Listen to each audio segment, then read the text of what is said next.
नमस्कार विद्यार्थी मित्रांनो, आजचा आपला दुसरा क्लास आहे, ऑनलाईन क्लास. त्यामध्ये तुमचे स्वागत आहे आणि आपला विषय आहे व्यवस्थापन प्रक्रिया BCom 5th सेमिस्टर भाग 3.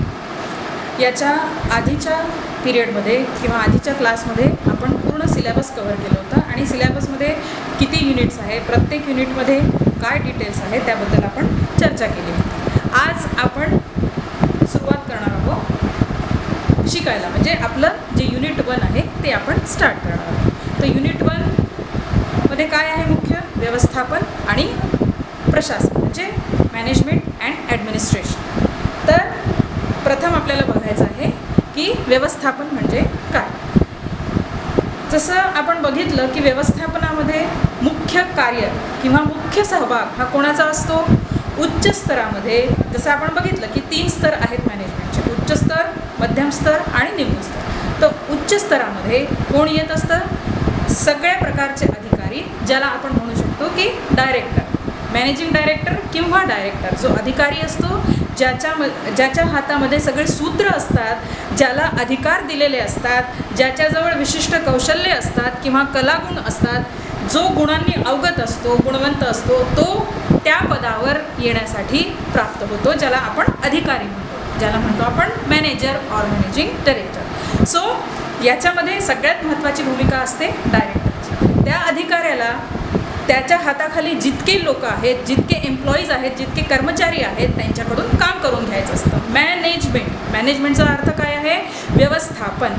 ज्या व्यवसायामध्ये जी व्यवस्था आहे त्या व्यवस्थेचं व्यवस्थितपणे काय करायचं? त्याला सांभाळायचं आहे आणि ती व्यवस्था चालवायची आहे स्वतःच्या कलागुणांवर, स्वतःच्या कौशल्यावर आणि त्याच्याजवळ असलेल्या अनुभवावर. ह्या सगळ्या गोष्टींवर त्या अधिकाऱ्याला तो व्यवसाय चालवायचा आहे. याचा अर्थ होतो व्यवस्थापन.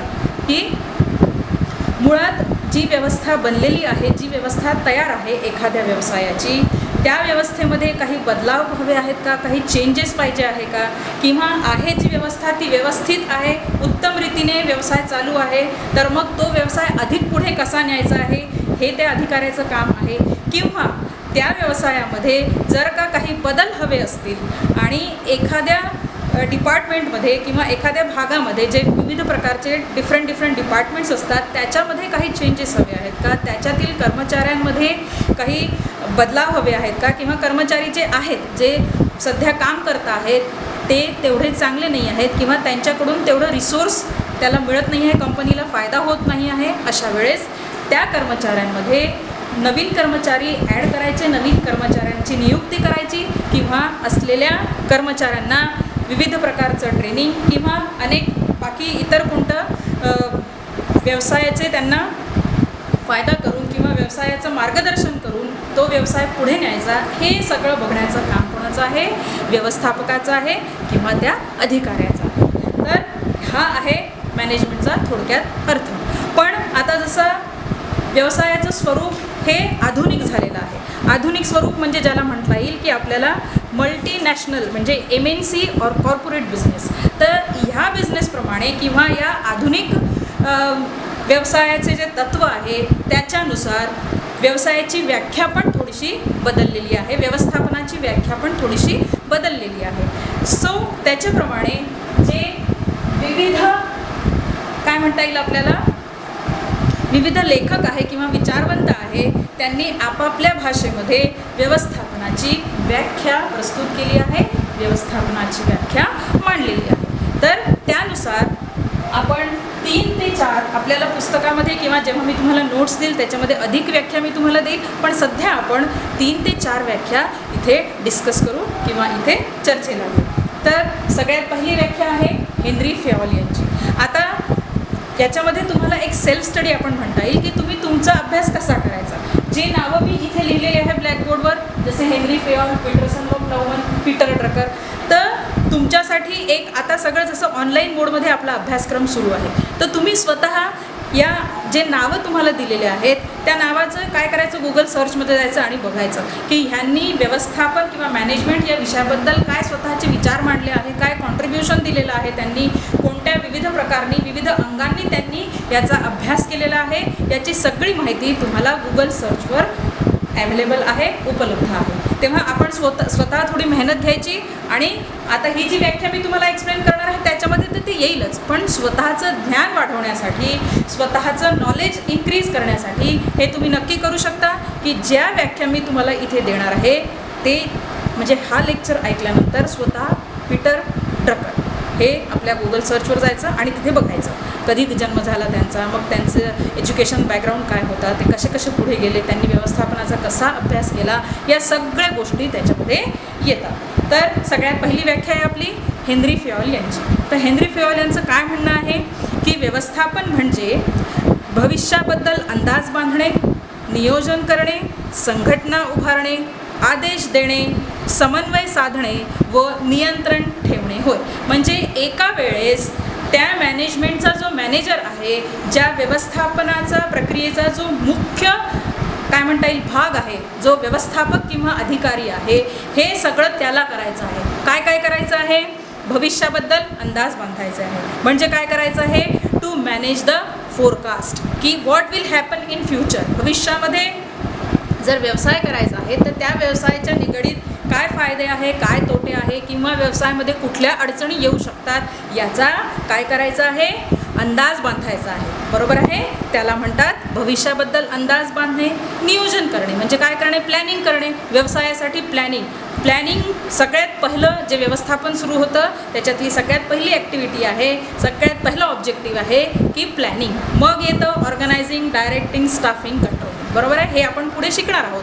पण सुरुवात कुठून होते? कशाने होते ती? नियोजन करणे. नियोजन करणे हे फार मोठी गोष्ट आहे. जसं एक साधं उदाहरण आपण घेऊ नियोजनाबद्दल की जसं तुमच्या घरी तुमच्या भावाचं किंवा बहिणीचं लग्न आहे, तर त्याच्यासाठी तुम्हाला काय नियोजन करावं लागतं, काय प्लॅनिंग करावं लागतं. मग त्याच्यामध्ये तुमचा सहभाग किती आहे? जसं तुमच्या बहिणीचं लग्न आहे, मग आता तुम्ही BCom फायनलला आहात आणि तुमच्या बहिणीचं लग्न आहे, तर तुम्हाला माहिती आहे की आपल्या घरी आपले आईवडील हे जे नियोजन आहे हे कसं करत आहे, लग्नाबद्दलचं नियोजन कसं करतात आहे, त्याच्यासाठी त्यांनी पैसा कसा उभा केला किंवा असलेला पैसा कुठल्या कुठल्या भागांमध्ये किती वापरला, कोणत्या गोष्टीला किती महत्त्व दिलं, कोणतं काम पहिले केलं, कोणतं काम नंतर केलं, याचं काय केलं त्यांनी? सगळ्यात पहिले नियोजन केलं. आणि त्या नियोजनाच्या आधारावर त्यांनी जे पुढे कार्य होणार आहे, कोणतं लग्न हे कार्य समजा 1 महिन्याने होणार आहे, 2 महिन्याने होणार आहे, त्याच्यासाठी त्यांनी पूर्वतयारी केली. म्हणजेच काय केलं? प्लॅनिंग केलं. म्हणजेच काय? व्यवसाय म्हणजे काय?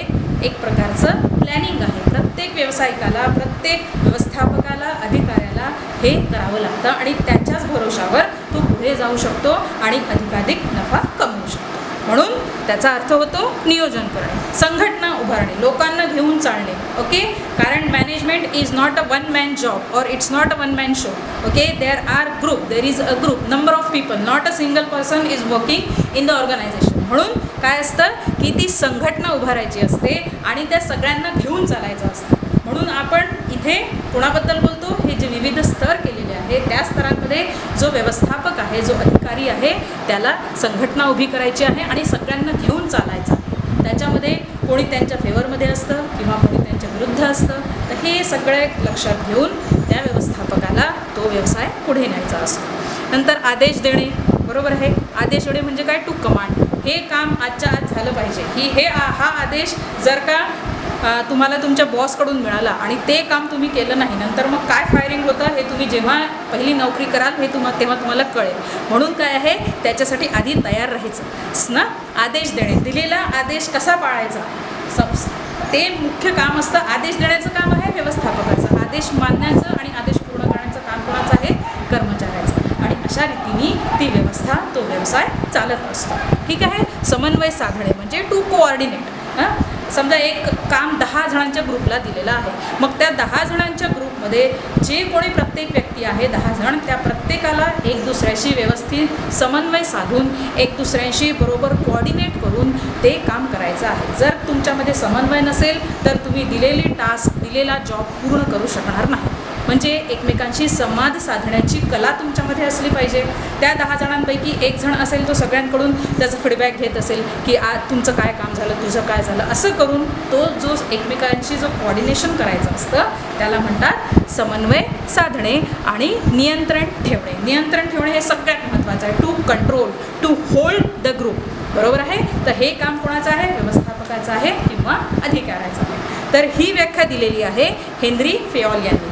तर पुन्हा एकदा आपण बघू की व्यवस्थापन करणे म्हणजे भविष्याबद्दल अंदाज बांधणे, नियोजन करणे, संघटना उभारणे, आदेश देणे, समन्वय साधणे आणि नियंत्रण ठेवणे होय. ठीक आहे. ही आहे व्याख्या हेनरी फेयॉल यांची. नंतर आहे पीटरसन आणि प्लाउमन यांनी काय म्हटलं आहे? एक विशिष्ट व्यक्तिसमूहाचे हेतू, उद्देश वा कार्य स्पष्ट, निश्चित व फलदायी करण्यासाठी उपयोगात आणलेले तंत्र म्हणजे व्यवस्थापन होय. म्हणजे त्यांनी म्हटलं आहे की ही एक प्रक्रिया आहे आणि ती प्रक्रिया पूर्ण करण्याकरता त्याच्यामध्ये जे व्यक्तींचा समूह आहे त्या व्यक्तींच्या समूहाला घेऊन त्या व्यवसायाचे उद्देश किंवा जे हेतू आहेत ते पूर्ण करण्यासाठी जे काम केलं जातं किंवा जे पूर्ण करण्यासाठी जे तंत्र वापरलं जातं त्याला काय म्हणतात? व्यवस्थापन. ही व्याख्या कोणी मांडलेली आहे? पीटरसन व प्लाउमन यांनी मांडलेली ही व्याख्या आहे. जसं की म्हटलं, मुख्य आहे व्यवस्थापक अधिकारी आणि त्यांना त्यांच्यासोबत जे आहेत, जे कर्मचारी आहेत मिडल लेवलचे किंवा लोअर लेवलचे, त्यांना घेऊन काम करायचं आहे. कारण तुम्ही कुठली व्यवस्था बघा ती कशी चालेल, कोणीतरी एक टॉपवर असेल, मग त्याच्या हाताखाली दुसरा माणूस, मग त्याच्या हाताखाली, आणि असं करत करत ते टॉप टू बॉटम जिथून सुरू होतं आणि जिथे संपतं. आणि जो संपवणारा असतो तो त्याच्या वर जे कर्मचारी असतात त्याचं रिपोर्टिंग त्यांना करत असतो आणि तेव्हा कुठे जाऊन ते काम सफल होत असतं किंवा पूर्ण होत असतं. त्याच्यासाठी एक काय म्हणता येईल तंत्र वापरलं जातं, त्याला म्हणतात व्यवस्थापन. ही कोणी दिलेली आहे व्याख्या? पीटरसन आणि प्लाउमन यांनी. नंतर आपण बघू जेम्स म्हणून आहेत, त्यांनी पण एक दिलेली आहे. नंतर हेरॉल्ड कुड्स यांनी पण दिली आहे. J.N. शुल्झ यांनी पण व्यवस्थापनाची व्याख्या दिली आहे. स्टॅनले व्हॅन्स यांनी देखील व्यवस्थापन म्हणजे काय हे मांडलेलं आहे. आणि आपण आता बघू पीटर ड्रकर यांनी व्यवस्थापनाची काय व्याख्या केलेली आहे. हे जे मी आत्ता ज्या नावांचा उल्लेख केला हे सगळे तुम्हाला नोट्समध्ये देणार आहे. फक्त तुमचं काम काय आहे? त्याचा अभ्यास करणे, त्याचं कमीत कमी हा जे व्हिडिओ आपल्या याच्यामध्ये कॉलेजच्या ग्रुपमध्ये यूट्यूबच्या चॅनलवर जे अपलोड होतात ते तुम्ही ऐकणं, एवढंच तुम्हाला करायचं आहे. त्यांनीसुद्धा तुम्ही उत्तम रीतीने पास होऊ शकता. तर पीटर ड्रकर यांचं काय म्हणणं आहे? व्यवसाय, व्यवस्थापक, कामगार आणि त्यांच्या कार्याची व्याख्या करण्याचे व्यवस्थापन हे एक विविधोपयोगी साधन आहे. आता यांच्यामध्ये काय आहे? व्यवसाय. सगळ्यात पहिले सेंटर लाईन काय असते की व्यवस्थापनाची गरज केव्हा येते की जेव्हा एखादा तुम्ही व्यवसाय करता आहे किंवा घरी पण ते आवश्यक आहे. कुठल्याही ठिकाणी व्यवस्थापन हे येणारच, फक्त व्यवसायात नाही आहे. पण आपल्याला मुख्य इथे त्या व्यवस्थापनाची प्रक्रिया शिकायची आहे. कुठल्या व्यवस्थापनाची? व्यवसायामध्ये जे व्यवस्थापन करावं लागतं त्याच्याबद्दलची प्रक्रिया आपण शिकतो आहे. म्हणून व्यवसाय, त्याच्यामध्ये मुख्य घटक कोण आहे? व्यवसायक, त्याचसोबत तिथे असलेले कामगार म्हणजे लेबर आणि त्यांच्या कार्याची व्यवस्था करण्याचे साधन किंवा व्यवस्था करण्याचे व्यवस्थापन हे एक विविधोपयोगी साधन आहे. मॅनेजमेंट ही एक प्रक्रिया आहे आणि त्या प्रक्रियेला पूर्ण करण्यामध्ये सगळ्यात महत्त्वाचा दुवा जो आहे एकमेकांना जोडणारा, एम्प्लॉयर अँड एम्प्लॉई, हे दोघं केव्हा काम करू शकतील? जर त्यांच्यामध्ये व्यवस्थित समन्वय असेल, ते एकमेकांशी योग्य प्रकारे संवाद साधू शकत असतील, जर ते नियोजन करू शकत असतील आणि दिलेलं नियोजन जे काम तुम्हाला दिलेलं आहे ते तुम्ही जर व्यवस्थित करून त्याचं रिपोर्टिंग जर तुमच्या पुढच्या काय म्हणतात जो बॉस आहे किंवा जी व्यक्ती आहे त्याला जर तुम्ही देऊ शकत असाल तर त्या व्यवसायामध्ये व्यवस्थापन हे निश्चितप्रमाणे योग्य रीतीने होईल किंवा ते व्यवस्थापन उत्तम म्हटलं जाईल. तर पीटर ड्रकर यांच्यामध्ये management is a multipurpose organ that manages a business and manager and manages worker and work. ठीक आहे. ही इंग्लिशमधली व्याख्या आहे. त्याचं तुम्हाला मी मराठीमध्ये पण हे करून दाखवलं की मराठीमध्ये त्याचा काय अर्थ आहे.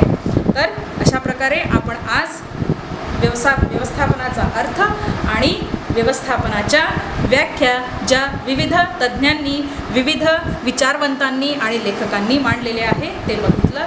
याच्या पुढच्या याच्यामध्ये आपण बघू की उद्दिष्टे आणि त्याचे मुख्य प्रकार काय. धन्यवाद.